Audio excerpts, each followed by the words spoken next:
Hi மகா. இப்போ ஒரு 2-3 நாளாட்டு எனக்கு இந்த கான்ஃபரன்ஸ் காலில் ஒரே மிரட்டலாக இருக்குது. இந்த இன்ஸ்டாகிராமில் பாசத்தின் விழுதுகள்னு சொல்லிட்டு ஒரு குரூப் வச்சுருக்கு ஒரு லேடி, மேரி. இந்த லேடி பார்த்தீங்கன்னா கொஞ்ச நாள் முன்னாடி என் மேலே ஒரு பொய் வழக்கு போட்டிருக்காண்டி ஒரு கம்ப்ளைண்ட் பண்ணியிருந்தாங்க சென்னை ஆவடி சைபரில். அப்போ நான் எந்த தவறுமே பண்ணலை. அவங்க என்ன அசிங்கமாக பேசினாங்க, மிரட்டினாங்க. அதுக்கப்புறம் தான் நானே வீடியோ போட்டது.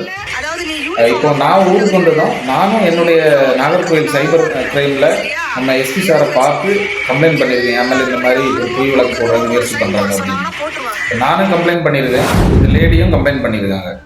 சைபரில் 2 சைடும் கம்ப்ளைண்ட் ஆகிருக்கு. கம்ப்ளைண்ட் ஆகின அப்புறம் இந்த லேடி எனக்கு கால் பண்ணி கான்ஃபரன்ஸ் காலில் ஒரு 8-10 பேர் எடுத்துகிட்டு என்னை மிரட்டுறாங்க. அதுவும் இல்லாமல் இவங்க சிங்கிளாக கம்ப்ளைண்ட் கொடுத்துருக்காங்க. இவங்க 8-10 பேர் இருக்கிறது கண்டுபிடிச்சிருவாங்கன்னு சொல்லி இவங்க ஒரு சிங்கிளாக கம்ப்ளைண்ட் பண்ணிட்டு பாக்கி உள்ளவங்க எல்லாம் என்ன இந்த மாதிரி கான்ஃபரன்ஸ் காலில் எடுத்து மிரட்டுறது, இந்த மாதிரி வேண்டாம் வேலையை பண்றாங்க.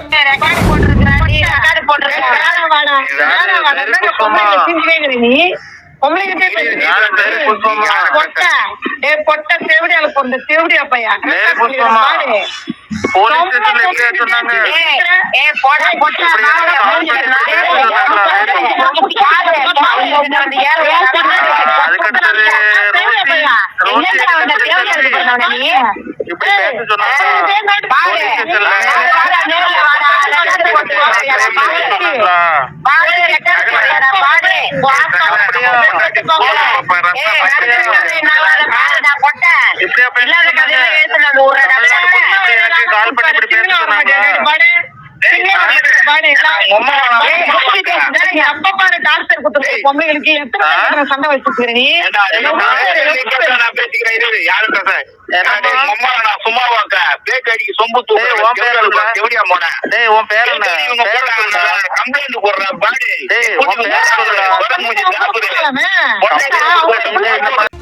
இதுதான் மீடியால கட்ட பஞ்சாயத்து பண்றது, ஃபேக் ஐடியில வீடியோ போடுறது எல்லாமே இந்த குரூப் தான். ஒரு மிலிட்ரிக்காரனே இந்த பாடுபடுத்துறீங்கன்னா அப்போ ஒரு சாதாரண ஒரு பொதுமக்கள் கையில கிடைச்சா என்ன பாடுபடுத்துவீங்க?